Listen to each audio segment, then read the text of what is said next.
Kita mengawali tahun baru ini ya. Sekarang kita ada di tanggal 6 dan malam 7 Muharram tahun 1447 Hijriah atau 7 Ramadan kelima ya. Tahun 8 Sirna Rasa. Jadi kita para murid-murid Pangarsa Aba ini kita punya 3 penanggalan sesungguhnya ya. Tanggalan selain Masehi yang sehari-hari kita pakai, tapi juga sangat penting kita untuk membiasakan diri menggunakan kalender Hijriah yang juga menjadi memori bagi tonggak peristiwa hijrah yang dilaksanakan oleh Rasulullah SAW yang sangat penting bagi sejarah umat Islam, serta penanggalan Sirna Rasa yang penanggalan ini memiliki makna spiritual yang mendalam. Jadi ini masih dalam suasana tahun baru. Kemudian tugas saya malam hari ini wabil khusus yaitu tabaruk kitab guru kita tercinta Pangarsa Aba Aos, kitab Fadlul Suhud.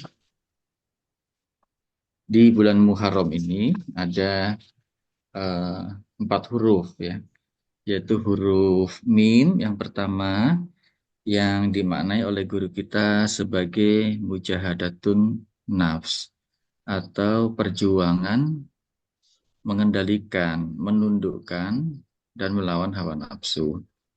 Kemudian huruf kedua adalah huruf H yang dimaknai sebagai hifzul hurmah ya, menjaga kehormatan Allah. Huruf ketiga ada huruf Ro yang bermakna ridho Allah atau keridhaan dari Allah. Dan huruf Mim yang kedua yang adalah huruf terakhir di bulan Muharram ini dimaknai oleh guru kita sebagai mahabbatullah atau mencintai Allah. Dan ini semuanya adalah dasar-dasar di dalam thariqah kita yang masing-masing huruf ini memiliki makna yang sangat mendalam. Nah, izinkan malam ini saya membahas sedikit ya mujahadatun nafs karena ajaran atau apa ya hikmat ini mujahadatun nafs ini sangat khas thariqah ya. Kita Bapak Ibu sekalian ikhwan akhwat tidak akan menjumpai ajaran secara khusus mujahadatun nafs itu selengkap, sedetail dan sesistematis ya di dalam thariqah. Biasanya kalau kita mendengar ceramah-ceramah para kiai, para ustadz, pengkhotbah di luar sana ya namanya jihadun nafs atau mujahadatun nafs itu sekedar mengendalikan nafsu ya, sekedar agar kita tidak terbawa oleh nafsu. Tapi dalam thariqah ini mujahadahnya itu tidak sembarangan ya. Jadi ada arahnya, ada tujuannya, bahkan ada strateginya, ada rutenya, dan bahkan ada kategori-kategori yang bisa digunakan untuk me, mengukur ya, mengevaluasi seberapa jauh mujahadahnya itu berlangsung atau berjalan atau berhasil. Sehingga kenapa ini begitu kompleks ya. Kita akan membahas secara general saja.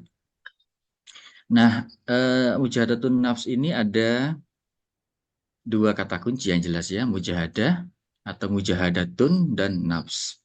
Mujahadatun sendiri ini kata yang istilah yang sangat bisa dibilang fundamental di dalam ajaran Islam yang akar katanya jahada, artinya itu bersungguh-sungguh, berupaya, berusaha dengan sekuat tenaga, dengan totalitas, dengan segala daya upaya yang kita miliki, gitu ya. Artinya ini bukan sekedar satu tindakan atau satu perilaku, tapi rangkaian perilaku yang panjang yang melibatkan kehendak kita yang sangat serius dan keikhlasan dan totalitas kita dalam melibatkan berbagai sumber daya yang kita punya ya.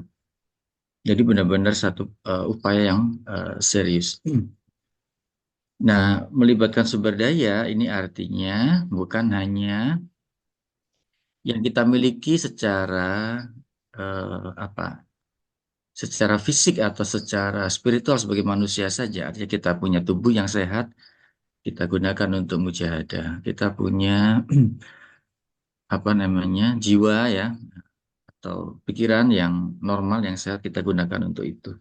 Tapi juga berbagai hal yang secara sosial, secara ekonomi itu kita miliki. Misalkan harta kita, jabatan kita, posisi kita, keahlian kita, ilmu yang kita pakai, kualifikasi yang kita pernah dapatkan, semuanya ya, itu dikerahkan dalam mujahadah ini. Artinya mujahadah ini satu apa long life effort gitu ya, tidak ada batasnya. Nah, kemudian nafsu, eh, Bapak Ibu kawan akhwat mungkin juga sering mendengar kata yang sering muncul dipakai yaitu kata jihad ya. Nah, jihad ini adalah bentuk apa kata kerja dari mujahadah. Nah, hanya seringkali jihad ini disalahpahami secara sempit sebagai perang saja. Ya, nah ini yang banyak menimbulkan kesalahpahaman karena jihad itu atau jahadah di sini itu jauh lebih kompleks, lebih luas daripada perang ya. Bahkan di dalam satu hadis yang paling terkenal sepulang dari perang Badar Rasul bersabda bahwa kita telah baru saja selesai dari perang kecil, yaitu perang fisik menggunakan senjata, menggunakan alat perang, menyerang secara fisik yang musuhnya nampak kelihatan ya, orang-orang kafir Quraisy dari Mekah. Dan eh, perang itu ada masanya, ya ada kapan dimulai, kapan selesai, terus ada kita bisa umat Islam bisa mengenali apakah mereka menang, apakah mereka kalah, itu ketahuan ya kalau perang.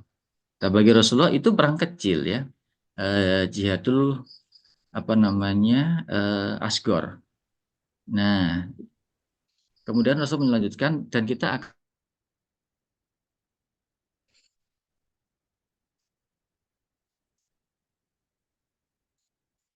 satu jihad yang lebih besar melawan hawa nafsu ya.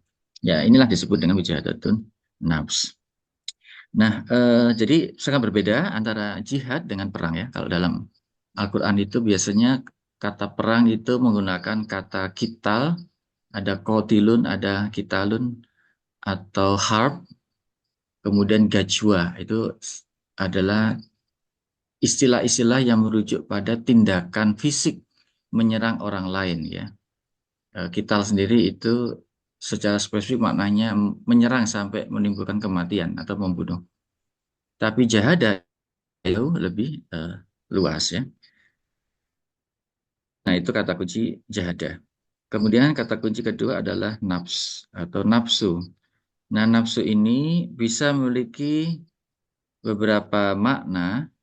Kadang jiwa kita, ruh kita itu digambarkan sebagai nafsu atau istilahnya nafsu. Dalam diri kita, dua komponen manusia itu selain fisik, tubuh kita yang bisa kita kenali ada ukurannya, ada berat badannya, ada warnanya, dan butuh makan, butuh minum, butuh istirahat, itu digerakkan oleh nafsu. Nafsu ini kayak jiwa gitu ya. Namun nafsu juga bisa bermakna bagian-bagian dari jiwa itu atau sifat-sifat dari jiwa yang cenderung mendorong pada uh, keburukan, kemungkaran atau kegelapan dalam bahasa Al-Quran itu ya. Seperti sifat amarah, sifat rakus, sifat ingin menguasai, sifat malas, sifat ingin apa namanya pengakuan ya, sifat tidak sabaran ya. Nah, itu adalah bagian-bagian yang menjadi dari nafsu itu. Dan ini juga punya keterkaitan yang erat antara sifat-sifat itu dengan nafsu sebagai ruh, sebagai jiwa atau kesatuan hidup yang membuat kita hidup itu. Nah, kenapa nafsu?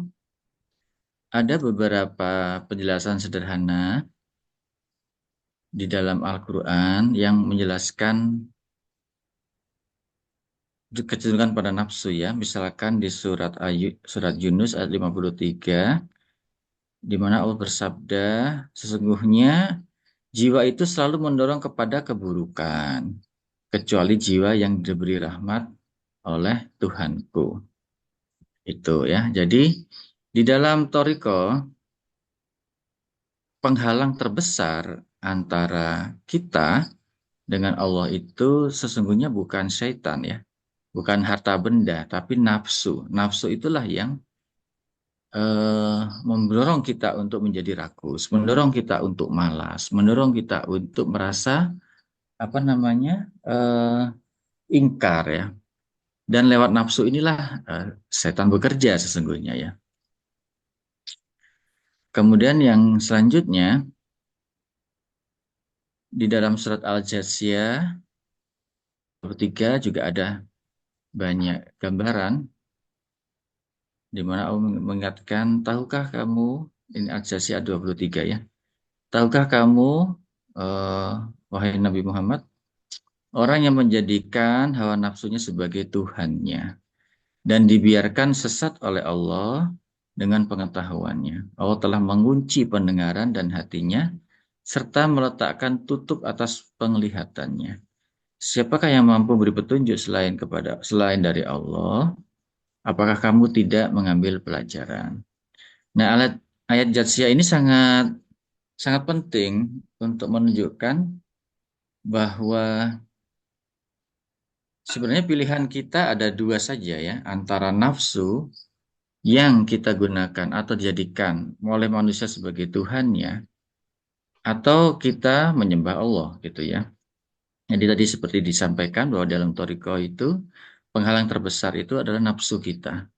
Bukan harta benda, bukan yang lain-lain. Karena itu semua adalah produk dari nafsu. Cara kerja nafsu itu yang menghasilkan harta benda itu, kekuasaan, kekayaan, dan rasa untuk pengakuan ya, rasa amarah dan lain-lain. Itu adalah bagaimana nafsu bekerja ya.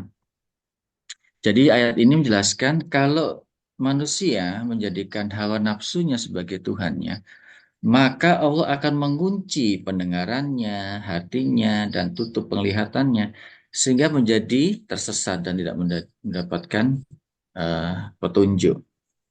Nah, ini sedikit penjelasan atau dalil yang menunjukkan tentang begitu pentingnya ya kita mengendalikan atau mengenali dan melawan hawa nafsu ini atau menguasai hawa nafsu ya. Nah, hawa nafsu itu sendiri sebenarnya adalah unsur yang sangat penting bagi kita sebagai manusia, sehingga tidak bisa dihilangkan. Itu seperti tubuh kita ya, nafsu itu. Tubuh kita kalau ada bagian tubuh kita yang tidak lengkap, misalkan tangan kita ada yang sakit, ada yang terluka, atau cacat, maka juga akan mengganggu pergerakan kita. Begitu juga dengan kaki, misalkan ada yang terluka atau sampai melakukan kecelakaan ya, harus diamputasi misalkan. Nah, itu akan menghalangi eh, pergerakan kita menjadi tidak sempurna tubuhnya. Nah, nafsu seperti itu ya. Kalau manusia tidak punya rasa apa namanya rasa rakus misalkan ya, maka tidak akan ada dorongan untuk makan misalkan ya. Dan itu membuat tubuh kita kehilangan energi sehingga kita butuh rasa rakus itu pada makanan ya. Karena itu adalah semacam kalau dalam teori biologi kayak insting, satu elemen dasar yang mendorong kita untuk survive gitu ya. Begitu juga amarah, begitu juga rasa pengakuan, semuanya sebenarnya ya.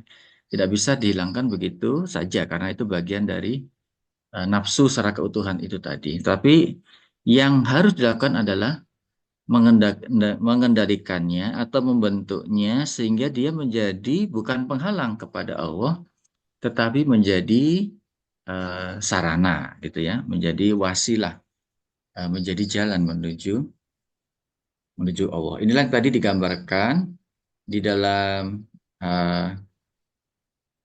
apa namanya surat, sebentar saya tadi merujuk surat Yusuf ya.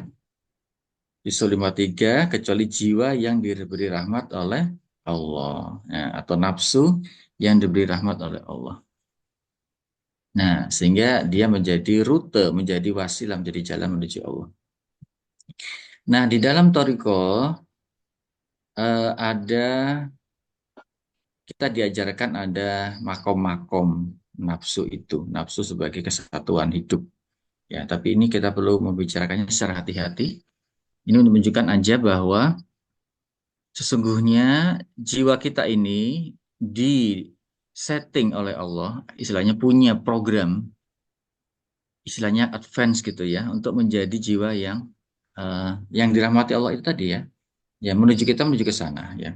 Nah, bentuk paling kasar, paling rendah, paling tidak terolah dari nafsu kita seringkali disebut dengan nafsu amarah. Dan nafsu amarah. Nafsu amarah ini yang tadi ya, nafsu mendorong kepada keburukan, kepada kegelapan yang tidak dikendalikan, nafsu yang dijadikan Tuhan oleh manusia, yaitu rasa rakus, amarah, ingin menguasai orang lain, ingin menang sendiri, ingin mendapat pengakuan, kemudian mencari kenikmatan tanpa batas ya, kemudian macam-macam ya. Dan ironisnya sesungguhnya nafsu-nafsu ini di zaman kita sekarang justru mendapat fasilitas yang sangat mewah bisa dibilang begitu ya, oleh sosial media, oleh teknologi, oleh sistem ekonomi kita ya, sistem keuangan kita misalkan yang memungkinkan seseorang itu punya kekayaan yang tidak terbatas ya. Kalau dulu masa zaman Nabi Musa ada, kita mengenal legenda seorang uh, kufar namanya Korun, itu hartanya banyak sekali. Tapi harta Korun itu masih terukur ya, katanya kuncinya saja itu nggak bisa bawa oleh uh, budak-budak dia jumlah 7 orang. Itu masih terukur ya, 7 orang. Kalau sekarang nilai uang itu virtual ya, tidak ada, tidak butuh pembawa, dia jumlahnya bisa mengerikan ya. Nah, ini yang membuat nafsu itu menjadi tidak terukur sekarang ya. Nah, nafsu amarah ini kemudian kalau dia dibersihkan, dia dikendalikan, dibentuk, dia akan menjadi nafsu yang lebih baik, nafsu yang punya kemampuan untuk mengevaluasi diri, namanya nafsu lawamah. Ini nafsu jiwa yang penuh penyesalan ya. Menyesal itu artinya dia bisa refleksi kalau dia keliru, kemudian dia minta maaf. Kalau amarah itu nggak bisa refleksi, dia merasa paling benar, semua tindakannya itu oke ya, tidak peduli ya. Ini nafsu-nafsu yang ingkar itu. Nah, sementara nafsu lawamah ini sudah punya kemampuan untuk refleksi, sudah punya kemampuan untuk mengaku dan punya kapasitas untuk bertobat ya, beristighfar kepada Allah. Nah, nafsu lawamah ini kalau dibina terus-menerus lagi, dia akan menjadi nafsu yang lebih baik lagi, namanya nafsu mulhimah ya. Nafsu mulhimah ini sudah nafsu yang cenderung pada kebaikan. Ya, jadi dia tidak lagi tenggelam kepada kesalahan-kesalahan, tapi motivasinya, orientasi kehidupannya, pikirannya, tindakannya semuanya mengarah kepada jalan Allah. Tapi dia masih berbuat kesalahan-kesalahan ya, karena keterbatasan ilmu, keterbatasan kelemahan apa namanya amalia misalkan. Nah, nafsu mulhima ini kalau dibina terus menerus dibentuk ya menjadi lebih baik, dia akan menjadi nafsun mutmainnah. Nah, nafsu mutmainnah ini nafsu yang jauh lebih baik daripada nafsu mulhimah. Nah, nafsu mutmainnah ini nafsu yang sudah istilahnya sudah merdeka gitu ya, udah nggak butuh harta, hartanya sedikit diambil orang nggak sedih, hartanya ditambah orang juga mendapat rezeki juga tidak terlalu bahagia gitu ya, sudah settle. Ya, kalau dapat jabatan lebih tinggi dia tidak ujub ya, tidak arogan, terus dia diturunkan secara paksa misalkan oleh lawan-lawan politiknya, dia juga tidak merasa kehilangan misalkan. Eh, jadi dia sudah merdeka dari tindakan-tindakan dan ukuran-ukuran manusia. Dia sudah hanya terikat tanah Allah saja. Kemudian nafsu ini kalau dibina lagi, dia akan menjadi nafsu lebih tinggi, namanya nafsu rodiyah ya. Rodiyah ini ya nafsu yang sudah bawaannya positif thinking aja sama Allah gitu ya. Pokoknya yang seneng aja eh, pikirannya itu ya. Jadi segala sesuatu itu indah. Nah, ini yang kita diajarkan oleh Pangkar Abah sebenarnya. Di sini senang, di sana senang. Begini suka, begitu suka. Itu yang salah satu apa namanya slogan yang kita diajarkan oleh Pangkar Abah ya. Nah, kemudian nafsu dia ini ketika mendapat bimbingan lebih keras lagi, lebih intens lagi, dia akan menjadi nafsu mardiyah. Ya, nafsu yang diridhoi. Ini nafsu yang memberkahi gitu ya. Kemudian tindakan, pikirannya, perasaannya udah terbimbing oleh Allah. Sudah istilah Pangasa Abah itu sholatnya itu bukan oleh Allah, bukan untuk Allah ya, atau kepada tapi oleh Allah. Nah, di atas itu yang paling tinggi ada nafsu kamilah, nafsu yang sempurna, kamil. Artinya nafsu ini sudah bebas ya, kalau bahasa Jawanya itu moksa atau fana. Dia tidak punya ego, tidak punya subjek, semuanya hanya untuk Allah saja. Jiwanya, hidupnya itu untuk Allah saja. Nah, ini nafsu kamil. Nah, nafsu kamilah ini itu udah tingkat tertinggi ya, tapi ada yang lebih tinggi lagi sebenarnya. Yang ini di level guru mursyid ya, kamil mukamil, yaitu nafsu yang sempurna dan membuat orang lain sempurna juga, menarik orang lain agar sempurna. Jadi kekuatan daya pengajaran dan karomah ya ini. Nah, ini hanya seperti individu-individu seperti para guru-guru kita ya, Bangsa Abaos memiliki gelar Kamil Mukamil. Jadi beliau bukan hanya sempurna tapi juga mendorong, membuat, menarik orang lain di sekitar beliau, murid-muridnya menjadi ikut sempurna ya, atau dipancing ikut sempurna.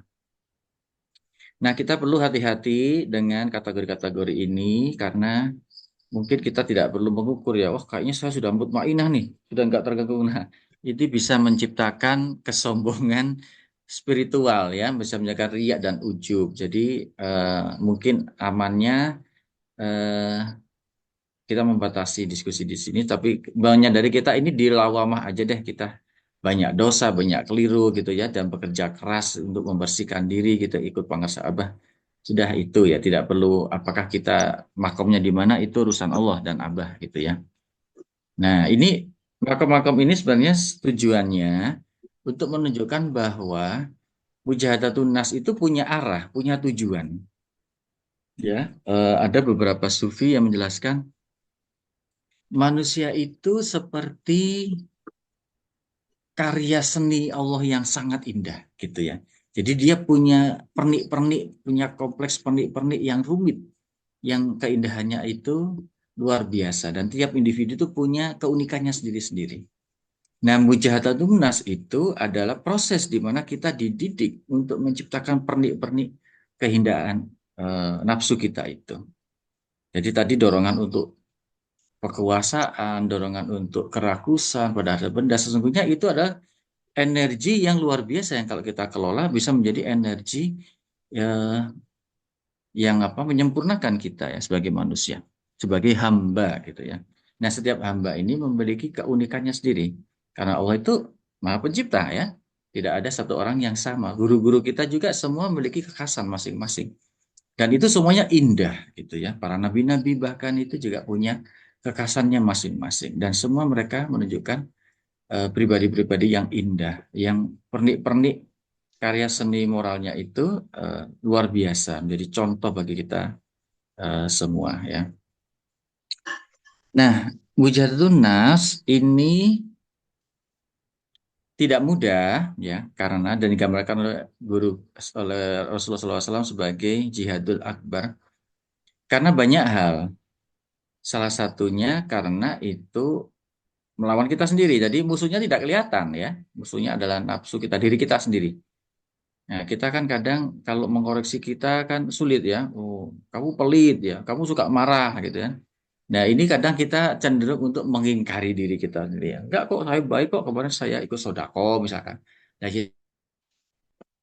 kebenaran. Nah, ini yang menjadi lebih sulit ya, menjadi itu nafsu itu. Sehingga perlu cermin yang ya penuh keberanian dan itulah gunanya zikir ya sehingga kita punya keikhlasan.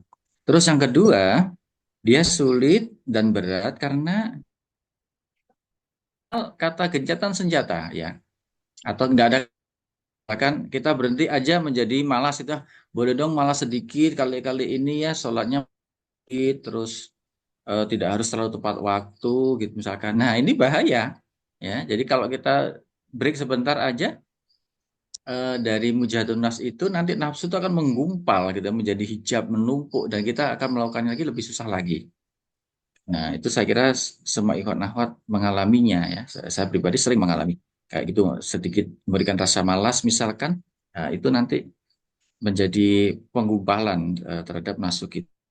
Dia kalau dibiarkan itu akan menguasai ya. Terus alasan yang lain dia berat itu karena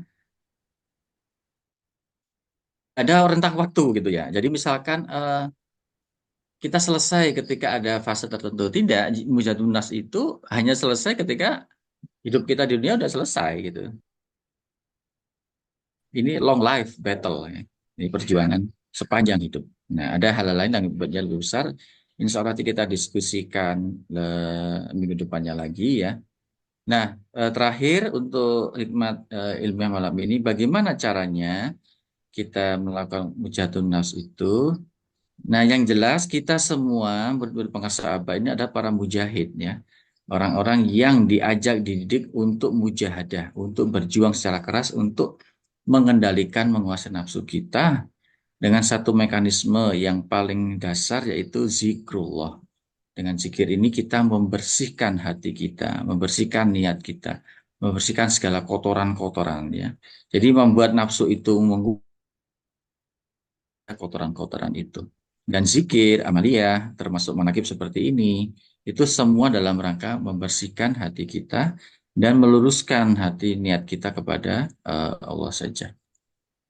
Nah, seringkali kita merasa sangat berat melaksanakannya ya, karena amaliyah itu cukup banyak dan kalau bagi pemula, jangan pemula ya, bagi pelaksana sudah lama juga kadang terasa kalau kita sedang capek gitu, itu terasa berat.